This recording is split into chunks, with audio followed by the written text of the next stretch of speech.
नमस्कार दोस्तों, स्वागत है आपका हमारे चैनल टेल्स बाय यशु पर। यहाँ पर आपको मिलेंगी अनोखी और रोचक कहानियाँ।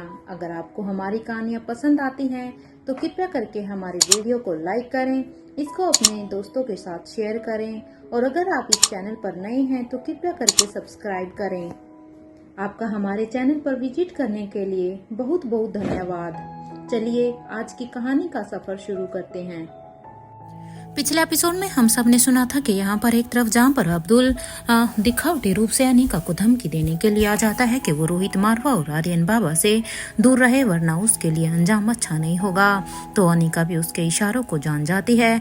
तो इधर दूसरी तरफ यहाँ पर यशपाल अग्रवाल भी अब रोहित के कमरे में आते हैं, जहाँ पर रोहित के चारों तरफ यहाँ पर मशीनें लगी हुई थी और वो भी यहाँ पर रोहित से कहते हैं कि मैंने तुम्हारी 6 साल की मेमोरी तो इरेज कर दी है।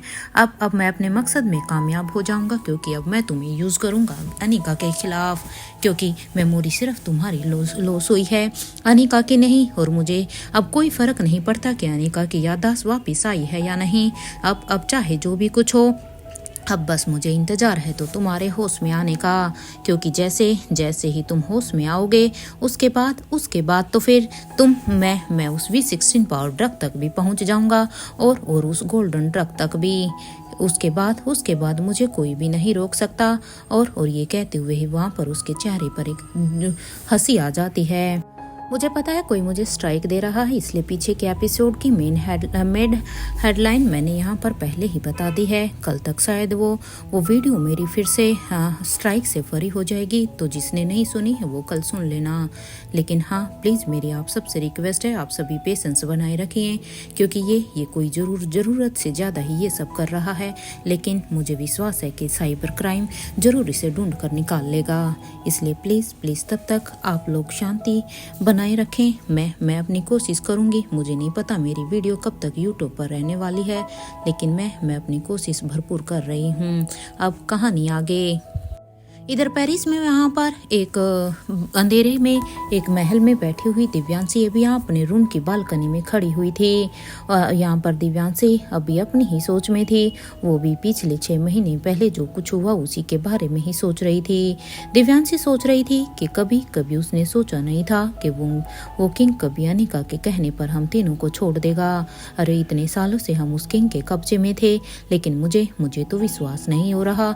अरे हमारे लोगों ने ना जाने कितने ही बार हम लोगों को छुड़वाने की कोशिश की थी, लेकिन देखो किंग तो कभी टस का मस ही नहीं हुआ। इतने सालों से हमें उसकी कैद में रहना पड़ा। आखिर क्या है इस अनिका में? जैसे ही अनिका इस राजमहल की रानी बनी, उसके बाद तो उसके एक इशारे से ही हम सबको छोड़ दिया गया, वरना उससे पहले भी तो 2-3 रानियां बन चुकी थी। पहले तो कभी ऐसा नहीं हुआ, वरना राजमहल में तो किंग हमेशा से ही राजमहल को प्रोटेक्शन देते आए हैं। इवन हर एक रानी के लिए किंग खुद लड़ते भी हैं। लेकिन अनिका के लिए पता नहीं उन्होंने ये सब क्यों किया। वैसे एनीवे जो भी कोई रीजन हो, मेरे लिए तो सबसे अच्छी बात यही है कि कम से कम किंग ने अनिका के कहने से तो हम सबको छोड़ दिया। और वैसे तारीफ तो मुझे यहाँ पर हमारे लोगों की करनी होगी कि उन्होंने अनिका को ये सब करने के लिए कन्विंस किया, क्योंकि अगर वो लोग अनिका पर दबाव नहीं बनाते तो शायद किंग हम सबको नहीं छोड़ते और हम इसी तरह से उसकी कैद में ही सड़ कर मर जाते। पता नहीं हम कभी यहाँ पर इस खुली हवा में इस तरह से सांस ले पाते या नहीं, लेकिन मानना पड़ेगा उसे अनिका को। पता नहीं ऐसी कौन सी चीज़ है उसके अंदर। और वैसे एनीवे जो कुछ भी होता है वो अच्छे के लिए ही होता है, क्योंकि अब मैं उस किंग की कैद से बाहर आ गई हूँ। इसलिए अब मुझे इन सब चीज़ों को सोचने में अपना ज़्यादा वक्त नहीं गवाया करना चाहिए। मेरी ज़िंदगी के पहले ही काफ़ी साल वहाँ पर उस अंधेरे में उस काल कोठरी में कट चुके हैं। इसलिए अब मुझे मेरे मकसद को पूरा करने से कोई भी नहीं रोक सकता। फाइनली आज मैं एक पंछी की तरह आज़ाद हूँ। अब वो किंग मुझ तक कभी भी नहीं पहुँच सकता। अब भले ही चाहे हमारे आदमियों ने कितना ही कुछ क्यों ना किया हो, लेकिन अब मैं अपने मंसूबों में कामयाब जरूर हो जाऊंगी। अब ये राजमहल भी मेरा है और ये रानी की पदवी भी बहुत जल्द मुझे मिल जाएगी। ये राजमहल जल्द ही मेरा हो जाएगा। बरसों बरसों से मैंने इस पदवी के लिए इंतजार किया है। अरे अरे वो इंद्रजीत, वो तो था ही बेवकूफ़। नहीं तो ये रानी की पदवी तो मुझे कब की मिल जाती और शायद ये सब कुछ होता ही नहीं। जस्ट उसकी एक बेवकूफ़ी की वजह से हमारे हाथ से ये सब कुछ छिन गया। लेकिन अब इस राजमहल को मेरा होने से कोई भी नहीं रोक पाएगा। ये मैं बहुत जल्दी ही अब अपने राजमहल में आ जाऊंगी। बस कुछ समय के लिए मुझे और यहाँ पर रुकना होगा। अब वो दिन दूर नहीं है जब मेरे सिर के ऊपर रानी की पदवी होगी और उस राजमहल को मैं अपने अनुसार चलाऊंगी। फिर ना कोई किंग मेरे सामने आएगा, ना ही कोई दुश्मन, ना ही कोई और। फिर मुझे मेरे काम करने से कोई भी नहीं रोकेगा। अरे सच में जब उस राजमहल में रहती थी, उस राजमहल में जब मैं काम करने के लिए गई थी, मैं इसी मकसद के साथ गई थी। लेकिन उस समय सच में सोचा नहीं था कि इस पदवी तक पहुंचना मेरे लिए इतना मुश्किल हो जाएगा। उस अवंतिका की मौत के बाद भी ये पदवी मिली तो थी, लेकिन जल्द ही ये पदवी मुझसे छीन ली गई थी। वैसे हैरानी की बात तो ये है कि हम सभी को ये तो पता है कि रानी अवंतिका थी।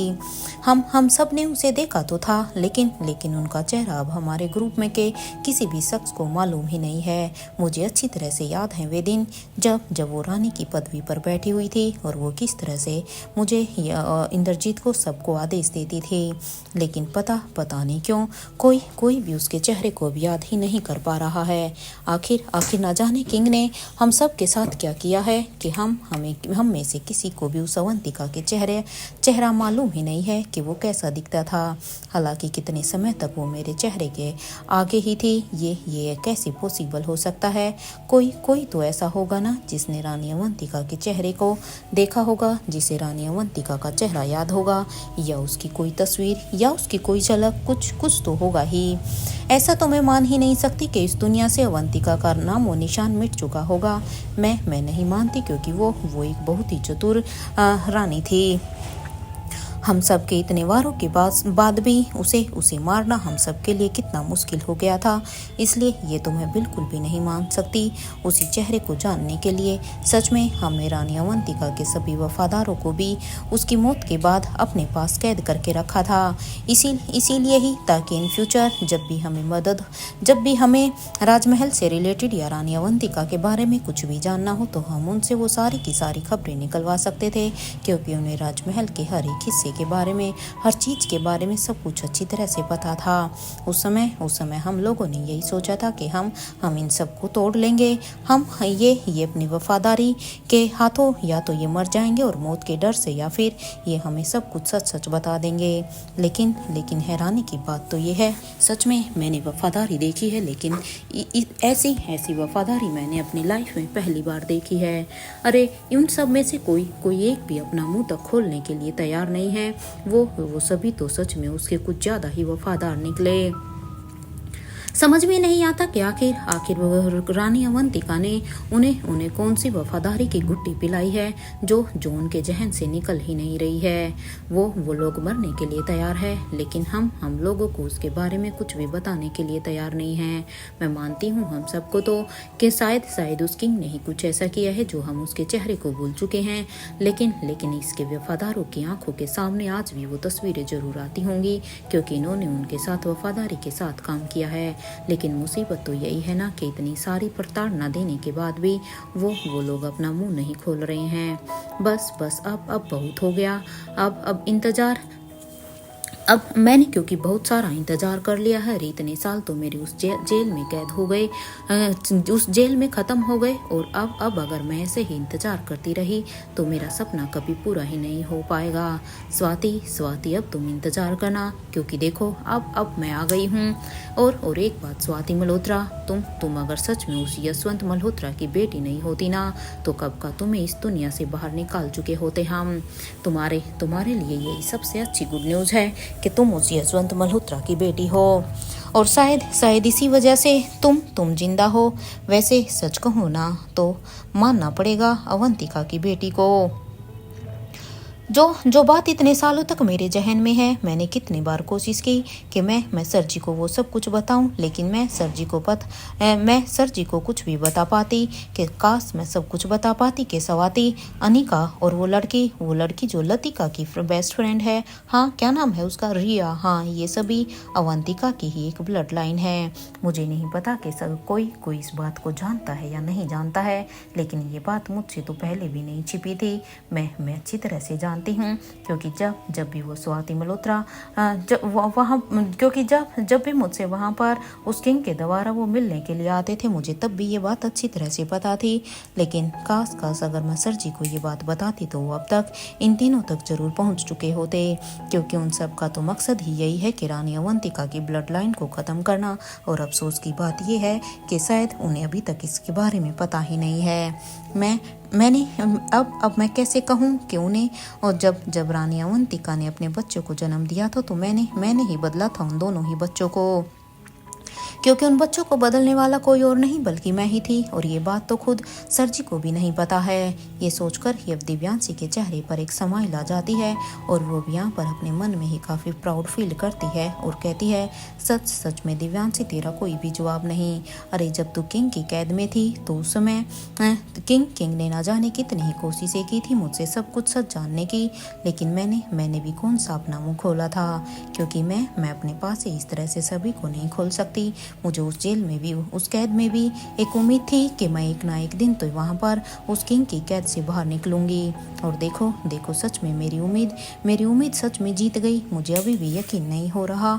और वो यहाँ पर ये सब सोचकर अब उसके चेहरे पर एक सरकास्टिक स्माइल तो थी, और साथ में वो अपने रूम से बाहर निकलकर अब उस तरफ जाने लगती है जहाँ पर शौर्या ने कभी अवंतिका के वफादारों को कैद करके रखा हुआ था। वो अभी भी इसी उम्मीद के साथ उस तरफ बढ़ जाती है, हो ना हो जरूर काश इस बार वो आदमी मुझे कुछ भी बता दे।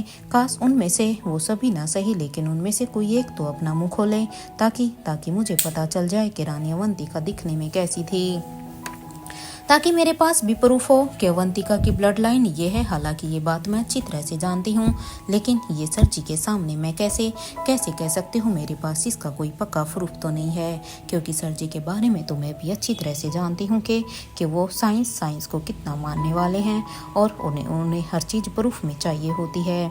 इसलिए उन्हें यकीन दिलाने के लिए मुझे बस किसी भी तरह से रानी अवंतिका के चेहरे को रिवील करना होगा, ताकि उसका पता लग सके, क्योंकि मुझे पक्का यकीन है कि उसका चेहरा फिर शायद उसकी बेटी के जैसा ही होगा।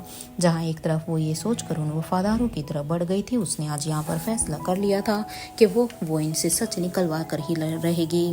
तो इधर यहाँ पर इंडिया में भी मेसुरी गांव में अभी अनंता के घर की छत पर यहाँ पर रोहित चुपचाप खड़ा हुआ था। रोहित यहाँ पर इस छत पर अकेला खड़ा हुआ था। वो रोहित को देखकर ऐसा लग रहा था जैसे वो किसी गहरी सोच में हो, जैसे एक स्टैचू बिना हिलाए डुले खड़ा रहता है। बस रोहित भी उसी सिचुएशन में ही खड़ा हुआ था। अभी रोहित के दिमाग में भी यही सब बातें चल रही थी कि बीते 5 से 6 सालों में उसकी ज़िंदगी में पता नहीं क्या कुछ हुआ होगा, क्योंकि रोहित को भी ये तो पता चल गया था कि वो अपने 6 साल अपनी लाइफ के भूल चुका है। लेकिन वो यहाँ पर अपने दिमाग पर जोर डालने की भी कोशिश काफ़ी बार कर चुका था कि काश उसे उसके पिछले 6 सालों के बारे में कुछ तो पता चले कि आखिर उसकी लाइफ में उसके साथ क्या क्या हुआ था, उसकी ज़िंदगी में ऐसा क्या हुआ था। लेकिन वो जितने बार भी अपने दिमाग पर ये सब जोर डालने की कोशिश कर रहा था, उसे कुछ भी याद नहीं आ रहा था। लेकिन हाँ, उसे एक गट फीलिंग जरूर आ रही थी। अंदर ही अंदर उसे ये तो लग रहा था कि जरूर इन पिछले 6 सालों में कुछ तो ऐसा हुआ है जिसके बारे में मुझे पता नहीं है, लेकिन मुझे पता होना चाहिए, क्योंकि मेरे ये 6 साल इतने नॉर्मल तो नहीं हो सकते। मेरा छोटा सा बच्चा आर्यन वो जब 6 साल का ही था, बस मुझे तभी तक की ही सारी बात यादें हैं। उस 6 से लेके 12 साल के होने तक मुझे उसके बारे में कुछ भी याद नहीं है, क्योंकि एक चीज़ तो मैं डेफिनेटली कह सकता हूँ जब आर्यन 6 साल का था, 6 साल तक वो कितना डरा डरा सा रहता था, सहमा हुआ सा रहता था, जिसके बावजूद मैंने ऐसा डिसीजन ले लिया था कि अब मैं मारवा हाउस से हमेशा के लिए दूर रहूँगा और मैं अपने होटल में, अपने उसी प्रेजिडेंशियल स्वीट में उसके साथ रहने लगा था। मैं कैसे भूल सकता हूँ। अरे जरूर तो कुछ ऐसा हुआ है, क्योंकि जो बच्चा 6 साल पहले इतना डरा डरा सा दब्बू सा रहता था, मेरे इतना समझाने के बाद भी, क्योंकि मुझे हमेशा से उसी की चिंता होती थी कि मेरा एक ही बेटा है और वो भी ऐसा है। काश मैंने उसके लिए न जाने कितने ही ट्यूशन टीचर को हायर किया था, क्या कुछ नहीं किया था, लेकिन फिर भी मुझे एक तसल्ली थी कि फाइनली मेरा बेटा मेरे पास है। और उस समय मैं उसकी माँ से भी कितनी नफरत करता था। सेम वही नफरत आज भी मेरे दिल में उसके लिए है। मुझे समझ में नहीं आ रहा कि ये इतनी श्योरिटी के साथ कैसे कह सकता है कि वो औरत ही इसकी माँ है। कई बार तो मुझे इसके ऊपर डाउट होता है कि क्या ये सच में सही कह रहा है, क्योंकि जो 6 साल में भूल सका हूँ, जरूरी नहीं है ना आर्यन तो उन 6 साल के बारे में जरूर जानता ही होगा। और जब भी वो मुझसे कहता है, वो यही कहता है, डैड वो मेरी मॉम है, लेकिन मेरा दिल ये सब मानने के लिए तैयार ही नहीं है। लेकिन एक बात तो मानना पड़ेगा कि इन पिछले 6 सालों में जो कुछ भी हुआ है, उसकी वजह से आर्यन के अंदर कितना सारा कॉन्फिडेंट आ गया है। आज वो काफ़ी कॉन्फिडेंटली सबसे बात कर रहा है और ये सब देखकर तो मुझे भी सच में प्राउड फील हो रहा है, क्योंकि मैंने तो कभी सपने में भी नहीं सोचा था कि आर्यन कभी ऐसा बन सकता है। बिल्कुल मेरी तरह। उसके बात करने का लहजा, उसकी नॉलेज, सब कुछ सच में इतना फास्ट अब कैसे हो सकता है, जो कभी मेरी इतनी कोशिशों के बाद पहले कभी नहीं हुआ। मुझे अपने बेटे में आए हुए इस बदलाव से खुशी तो बहुत ही हो रही है। मुझे इतनी खुशी हो रही है कि मैं सच में बता नहीं सकता, लेकिन मुझे कुछ याद क्यों नहीं आ रहा है। काश मुझे भी वो पल याद आ जाए और जिससे मुझे पता चले कि आखिर मेरे बेटे में ये कॉन्फिडेंस आया कहाँ से है। आखिर इतने वक्त में क्या हुआ होगा, किस से पूछूं मैं, कौन मेरी हेल्प कर सकता है, क्योंकि सच कहूँ तो अब मैं जिससे भी पूछूं, मैं किसी के ऊपर यकीन भी नहीं कर पा रहा हूँ। यहाँ रोहित अभी अपने इन्हीं ख्यालों में था। रोहित अब ये सब सोचते हुए, क्योंकि रोहित जब अपने दिमाग पर प्रेशर दे रहा था तो अब यहाँ पर उसका दिमाग मानो ऐसे हो गया था जैसे उसके दिमाग में अभी ब्लास्ट होने वाला हो। इसलिए तभी अब वहाँ पर जब वो ये सब सोच रहा था, उसने अपने दिमाग को अपने दोनों हाथों से पकड़ लिया था, जैसे अभी उसके दिमाग में कुछ घंटियां बज रही हो, क्योंकि रोहित ने अपने दिमाग पर कुछ ज़्यादा ही प्रेशर दे दिया था। जब वो ये सब सोच रहा था, तभी वहाँ पर रेलिंग के पास अब एक जियांट ईगल आ गया था। ये वही ईगल था जो कि उसकी नानी माँ का था। उसे देखकर पहले तो रोहित एकदम से ही चौंक गया था कि आखिर ये यहाँ पर क्यों आया है। लेकिन कुछ देर के बाद जब वो उसे समझने की कोशिश करने लगता है, तो वो खुद पर ही काफ़ी हैरान था कि आखिर उसे कैसे इन पंछियों की लैंग्वेज आ रही है। क्योंकि एक पल तो उस जियांट ईगल को वहां पर देखकर रोहित इतना हैरान था, उसे समझ में नहीं आया कि आखिर ये यहाँ पर आके क्यों बैठा है। और उसने उम्मीद भी नहीं की थी, क्योंकि ये दिखने में सच में बहुत ही बड़ा था। रोहित ने कभी सोचा भी नहीं था कि सच में कोई पंछी इतना भी बड़ा होगा। लेकिन जब रोहित हैरानी से उसकी आंखों में देखता है, तो उसकी आंखों में देखने के बाद अब रोहित को वो सब याद आने लगता है कि वो तो सच में इसके साथ बात कर पा रहा है, क्योंकि आंखों के इशारे से जो ये पंछी रोहित को बातें कहता है, वो सब रोहित को समझ में आ रही थी। एक तो रोहित पहले से ही काफी परेशान था ये सब सोचकर कि आखिर इन पिछले 6 सालों में क्या हुआ है, उसे वो सब जानना था। तो ऊपर से भी यहाँ पर इस पंछी के आने की वजह से अब रोहित और भी परेशान हो गया था। वो भी ये सोचने पर मजबूर हो गया था कि उसने पंछियों की लैंग्वेज कैसे सीखी, वो कैसे इनसे बात कर सकता है। जहाँ एक तरफ रोहित अब यही सब सोचकर हैरान हो रहा था, तो वहीं दूसरी तरफ इधर अपने घर की छत पर अपनी आंखों पर यहाँ पर दूरबीन लगाकर अनिका की नज़र तो बस यहाँ पर रोहित पर ही थी। क्योंकि अनिका भले ही यहाँ पर अवंतिका के घर पर रह रही थी, लेकिन उसे हमेशा ही रोहित की चिंता सताती रहती थी। अनिका को यकीन था कि एक ना एक दिन सब कुछ ठीक जरूर होगा, लेकिन वो फिर भी यहाँ पर पूरी सावधानी के साथ यहाँ पर रह रही थी। उसे अपने बच्चों की सिक्योरिटी के साथ साथ रोहित और आर्यन इनकी भी चिंता रहती थी। इसलिए अनिका जब भी फ्री होती थी, वो छत से नज़र बनाए रखती थी। इधर अनिका जब यहाँ पर छत से देखती है, तो उसे रोहित ऊपर छत पर ही दिखाई देता है। वैसे तो अगर अनिका चाहती तो वो पंछियों को रोहित के ऊपर नजर रखने के लिए भी कह सकती थी, ताकि अगर कोई भी खतरा आर्यन या रोहित की तरफ बढ़े तो अनिका उन्हें बचा सकती थी। और शायद इसी मकसद से अनिका यहाँ पर रिया और अलेक्जेंडर के साथ यहाँ पर रह रही थी।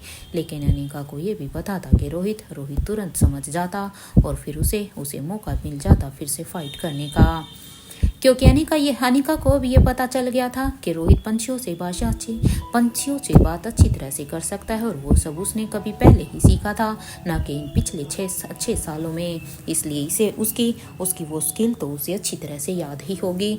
और अगर उसने पंछियों से कोई भी हेल्प ली तो शायद रोहित उन पंछियों के द्वारा ये पता लगा सकता है कि कौन उसके ऊपर नज़र बना कर रख रहा है।